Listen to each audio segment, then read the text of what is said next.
अगर तहरीक इंसाफ ने गलती की तो हुकूमत का काम अमन व अमाल बहाल करना था, मगर उन्होंने तो सारा शहर बंद कर दिया। अब सवाल यहाँ पर उठता है कि ज़िम्मेदार इस सूरत हाल का कौन, लेकिन इससे भी ज़्यादा अहम सवाल ये है कि इस सूरत हाल से बचने का हल क्या हो सकता है। शहजाद इकबाल साहब, क्या राय है आपकी? देखिए, इस्लामाबाद हाई कोर्ट का अपना फैसला था कि इस्लामाबाद में आपने नहीं करने देना है, इजाजत नहीं मिली है उनको यहाँ पे जलसा करने की या एहतजाज करने की।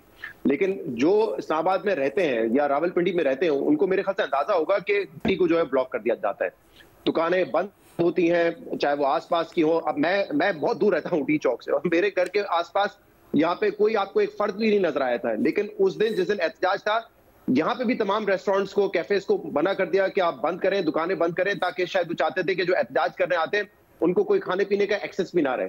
तो जो एक्सेसिव यूज ऑफ फोर्स के अलावा ये जो हम देखते हैं कंटेनर्स लगा के शहरों को बंद कर दिया जाता है, मेरे ख्याल से इससे जो नुकसान होता है वो बहुत ज्यादा है।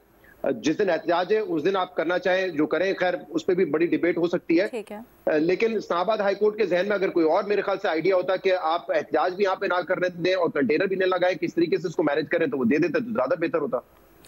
उमर, किसकी ज्यादा जिम्मेदारी है?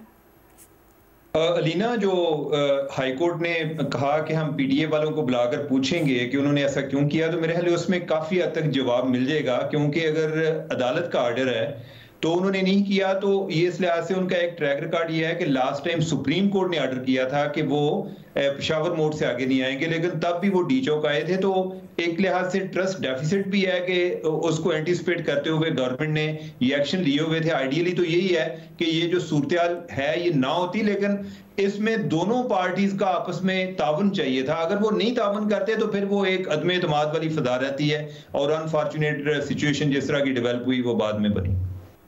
ठीक है, उमर, बड़े आराम से कन्वीनियंटली आपने सवाल को साइड पे रख दिया। जिम्मेदार कौन सर?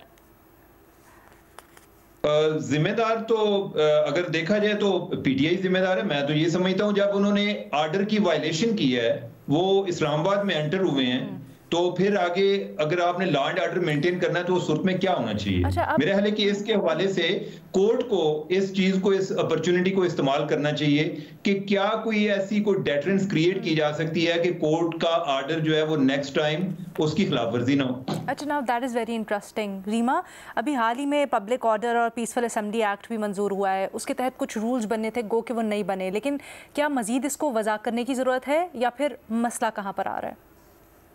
देखिए लीना, दो मुख्तलिफ यार्ड स्टिक्स हैं जिससे हम मेजर करते हैं या असेस करते हैं। पीटीआई जो है, केपी हुकूमत अलग अपनी जगह, लेकिन जब वो प्रोटेस्ट कर रहे हैं इस्लामाबाद में, वो रियासत को रिप्रेजेंट नहीं कर रहे।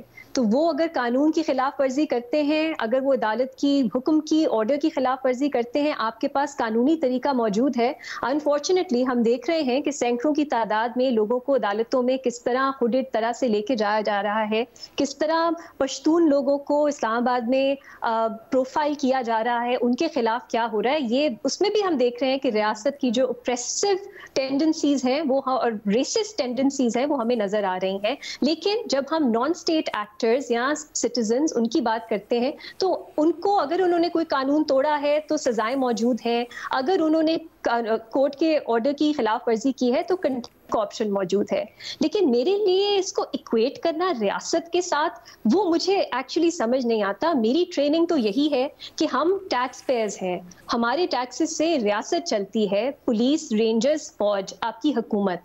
मेरा प्राइमरी सवाल जो है वो रियासत से होना चाहिए, और रियासत है जो मेरे फंडामेंटल राइट्स, बाकी पाकिस्तानी शहरियों के फंडामेंटल राइट्स जिसने प्रोटेक्ट करने हैं। मेरा सवाल उनसे होना चाहिए कि उनके जो इकदाम है क्या वो रीजनेबल है, क्या वो जरूरी है, क्या वो प्रोपोर्शनेट है या नहीं है। मेरा काम ये नहीं होना चाहिए, और मुझे लगता है अदालत का भी ये काम नहीं होना चाहिए कि वो स्पून फीड करें कि आप ये कर लें या ये कर लें। जो रियासत करती है, क्या उसके लिए वो जरूरी था वो करना? क्या उन्होंने एक्सेसिव एक्शन लिया, यूज ऑफ फोर्स की, या उन्होंने एक्सेसिव सेंसरशिप की, ब्लॉकेज किए? ये सब जो है, ये सवाल कहीं खो गए हैं पाकिस्तान में। अब अगर हम अग्री करते हैं एक ओवरऑल ऑब्जेक्टिव से, फेक न्यूज की आप ले लें बात, या कि इस्लामाबाद बंद नहीं होना चाहिए, किसी भी सियासी पार्टी को आके धरने दे के हुकूमत नहीं गिरानी चाहिए, आप उससे एग्री करें, लेकिन इसका मतलब ये नहीं है कि उसके बाद हुकूमत जो भी करे वो सही हो जाता है या उनको प्रोटेक्शन है। क्योंकि लीना, प्रॉब्लम क्या है इस सिस्टम की, इस हुकूमत की अकाउंटेबिलिटी यही है।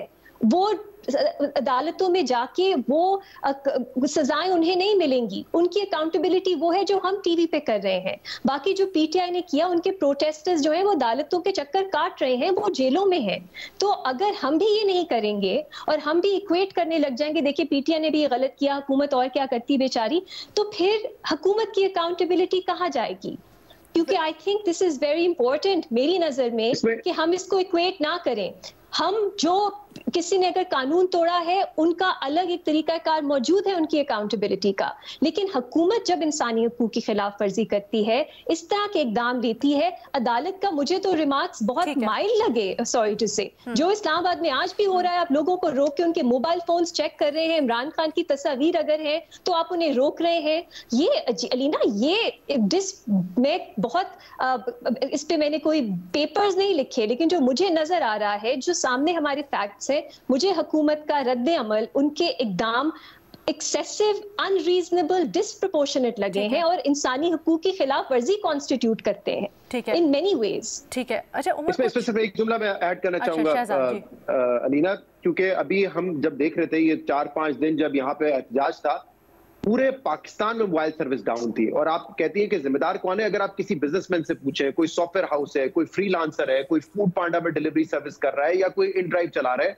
आप जरा उनसे पूछें कि आप किसको ब्लेम करते हैं? क्या इसकी जिम्मेदारी उन पर आती है एहतजाज करने वालों की? वो नहीं, कि वो कहते नहीं हुकूमत पे आती, क्योंकि कराची में बंदा बैठा हुआ है, उसका क्या ताल्लुक है यहाँ पे एहतजाज से? लेकिन उसका मोबाइल डेटा इसलिए नहीं चल रहा है ताकि एक्सेस ऑफ इंफॉर्मेशन को रोका जाए, ताकि वो तस्वीर ना पोस्ट कर सके, तस्वीर सेंड ना कर सके। तो उसकी क्या गलती? वो तो यहाँ से कोई 1500 किलोमीटर दूर बैठा हुआ है। सलीम साफी साहब, देखिए, पहली फुर्सत में तो जिम्मेदारी हुकूमत की है और दूसरे नंबर पर जिम्मेदार वो पीटीआई है। हुकूमत ने जिस तरीके से रोकने की कोशिश की, उससे बड़ा लगो कोई तरीका नहीं हो सकता था। जिस बेहुदा तरीके से उन्होंने रोकने की कोशिश की और इस्लामाबाद के साथ साथ बाकी मुल्क को भी बंद किए रखा, तो ज़्यादा जिम्मेदार तो हुकूमत है। लेकिन पीटीआई ने भी हाई कोर्ट के आर्डर के बावजूद डी चौक जाने की कोशिश की, तो इस लिहाज से वो भी जिम्मेदार है।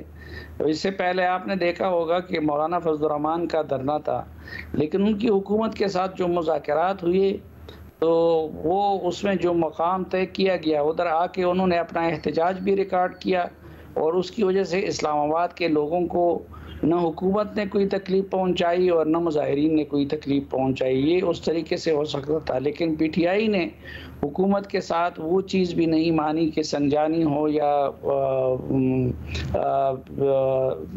ये दूसरी जगह जो इस्लामाबाद में इस्तेमाल होती है। एक और ज़्यादती इस वक्त हुकूमत की तरफ से हो रही है और ये इतलात मिल रही है कि जी पख्तूनों को इस्लामाबाद में जहाँ पे भी जो रेडी लगाने वाले हैं, जो गरीब मज़दूर हैं, उनकी पकड़ दकड़ हो रही है या उनको मुख्तलिफ़ तरीक़ों से तंग किया जा रहा है। बाज़ ऐसी इतलात भी आई हैं कि हॉस्टलों से भी पख्तून तलबा को गिरफ़्तार किया गया है। तो अगर ये चीज़ है तो इस पे हुकूमत को फ़ौरन रोक देना चाहिए ये किस्सा, क्योंकि इसका फ़ायदा नहीं बल्कि बहुत बड़ा नुकसान हुकूमत को भी होगा और मुल्क को भी होगा। ठीक है जी, आज के प्रोग्राम से इतना ही। अल्लाह हाफ़िज़।